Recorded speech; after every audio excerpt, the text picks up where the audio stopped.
exist and they do act. Now, as far as I know, al-Awlaki is in Yemen. And he's in Yemen because it was a commitment. You could see it about a year to 2 years ago. The U.S. wanted to build up branch offices of al-Qaeda, and they needed to make this credible, right? There's al-Qaeda in the Maghreb because they want to attack Algeria and Tunisia and maybe Morocco and places like this. But they also wanted to have al-Qaeda in the Arabian Peninsula, in Yemen.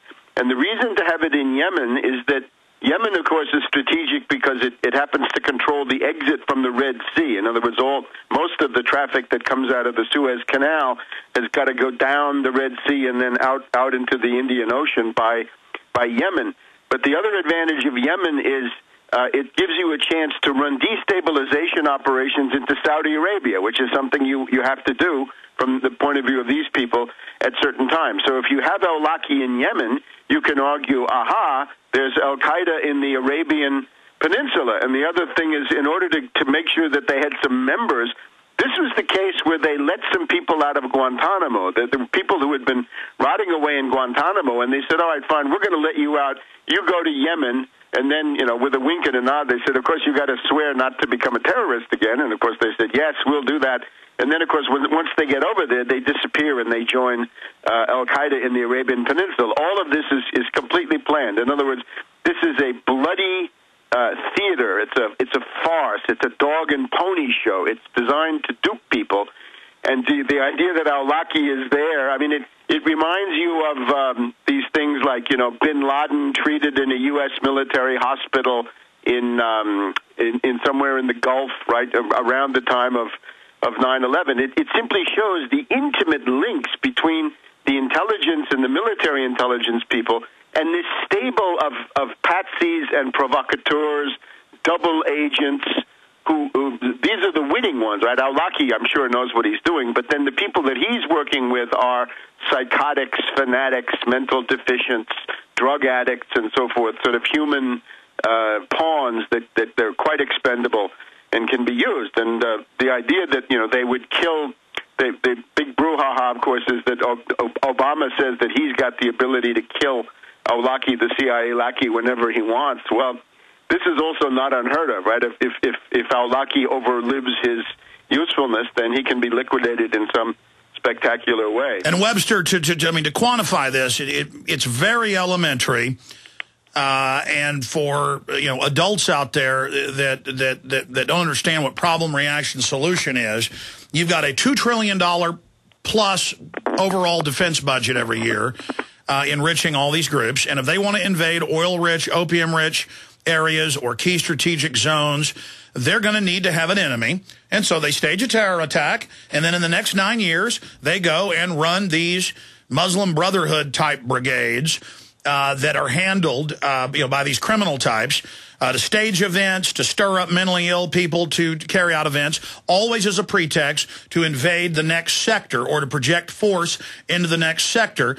And so we see al-Awlaki handling everybody. They need to put in the naked body scanners they'd already ordered that were being delivered in December and January.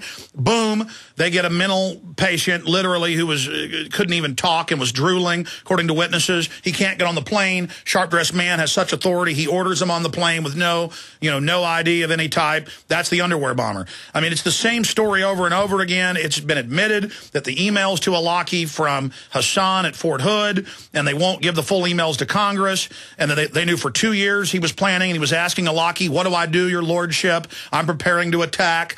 I mean, this is just unbelievable.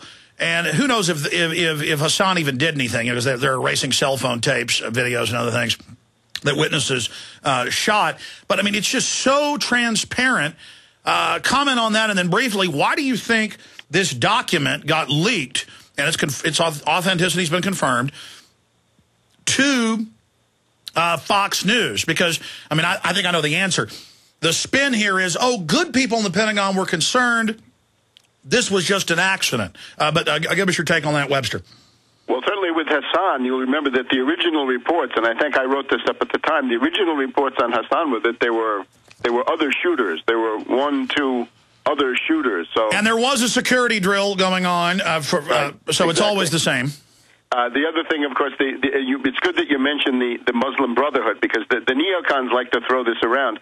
The Muslim Brotherhood was created by British intelligence in Egypt in the 1920s because they wanted to counteract Egyptian modernizing nationalism, people who wanted to have a modern nation state, and the British wanted to have a counter gang that they could. Well, that's like Iraq. I mean, they kicked Saddam out. That was an older policy of modernization, and the women now are wearing the burqas.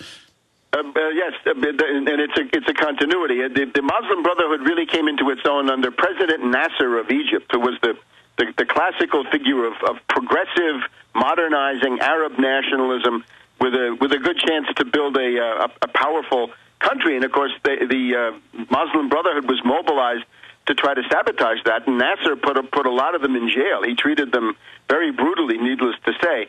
So a lot of these groups are the second and third generation of the original Muslim Brotherhood. But again, this is not an authentic, spontaneous creation of the culture and history of the Middle East. It's an implant by British intelligence now with the U.S. Playing a big role. Well, take a SWAT on 7/7. BBC headline. In fact, pull it up. A SWAT mastermind of 7/7 MI6, and they protected him even after. I mean, it's incredible. Yeah. The other one is, I think that we haven't paid enough attention to the fact that the Deputy Secretary of State of the United States, Kennedy, at the beginning of this year, right after the underwear bomber on Christmas Day, this Secretary of he's the Undersecretary of State for Consular Affairs, meaning visas. So he was on the hot seat. Why did you give him a visa? Why did you let Abdul Muttalib, the underwear bomber, why did you let him have an entry visa to the United States, without which he never could have gotten on the plane? And he said, well, we wanted to take it away from him, but we did an interagency review, and there was an agency that came forward, which he didn't name, saying, no, you've got to let him keep his visa because we've got eyes on him. We're following him. He's a little fish. He'll lead us to the big fish. And, of course, the reality was that's the perfect cover to let him do whatever he did or didn't do, which I guess we still don't know. But the idea is it's a collusion and deception in which these expendable patsies, but again, then you've got the patsy supervisors, the patsy minders. You could probably think of Awlaki, the CIA lackey, as a patsy supervisor and patsy minder. And every now and then, for whatever reason, these things are exposed. Sometimes it's bureaucratic rivalries. Sometimes it's simply a coincidence, right? There are coincidences in the world, and sometimes for various reasons these things come out from people that with other motives.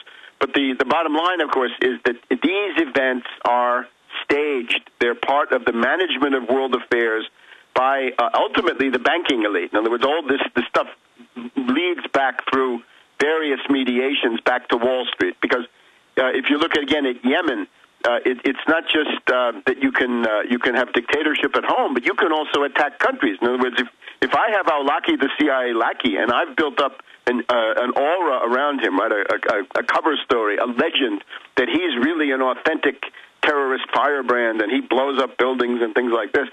If I send him into a country and he surfaces in the country, say Yemen, I'm now free to bomb Yemen, and that's what they've been doing, right? The U.S. has bombed Yemen a number of times, allegedly with the idea that they were going after Awlaki, the CIA lackey. All right, stay there. Let's briefly come back and sum up where you see this going and how dumb do they think we are? It's now hidden in plain view. Oh, when he's not having dinner with the Secretary of the Army, he's running underwear bombs. I mean, it's just so transparent, ladies and gentlemen. This is after they said he masterminded 9/11. He's at the Pentagon. I mean, come on.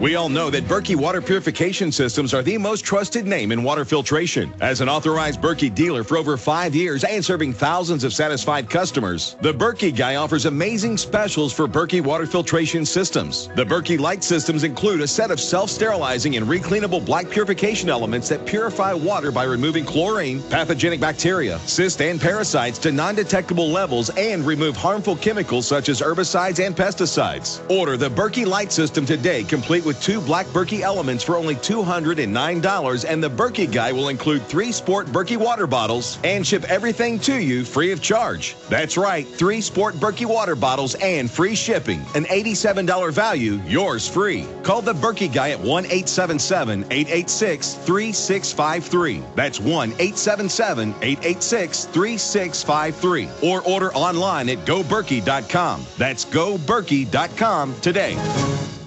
They helped to create a new world order. We are part of a new world order. A new world order based upon collective action. Invisible Empire is a damning indictment of the globalists through their own words and documents. The new world order really is a tool for addressing a new world of possibilities. It means all the world under their control. The United Nations would take over America. The Trilateral Commission would control the world. Invisible Empire chronicles how men of power and influence have worked in stealth for centuries to establish an oppressive world government. I believe, first of all, that we now need nothing short of a world constitution for the global financial system. Global governance with the establishment of the G20. So it's going to be an inner ruling elite and then everyone else. And I got news for you. You're everyone else. Invisible Empire. Secure your copy today at Infowars.com or PrisonPlanet.com, or watch it online in the highest quality at PrisonPlanet.tv.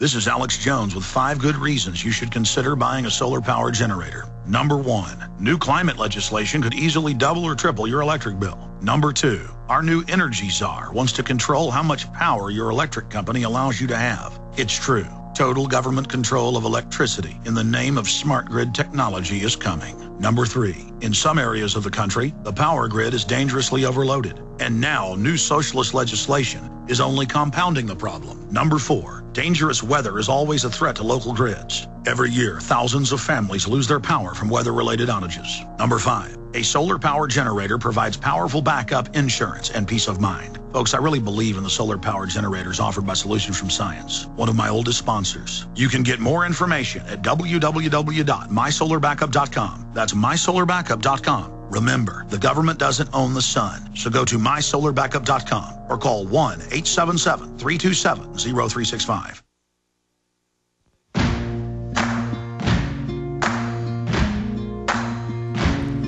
Lieutenant Colonel Anthony Shaffer's coming up in the next segment. Webster, you got to go here in just a few minutes, but other key points. Again, why do you think this got leaked? Do you think it was somebody, really a good guy inside, or what would be the reason for them to leak this info that who they say the #1 guy in Al-Qaeda in the world, he's hanging out with the Secretary of the Army? I don't really know. It's difficult to speculate. Sometimes you have to wait for a few weeks to go by to figure out what the context was.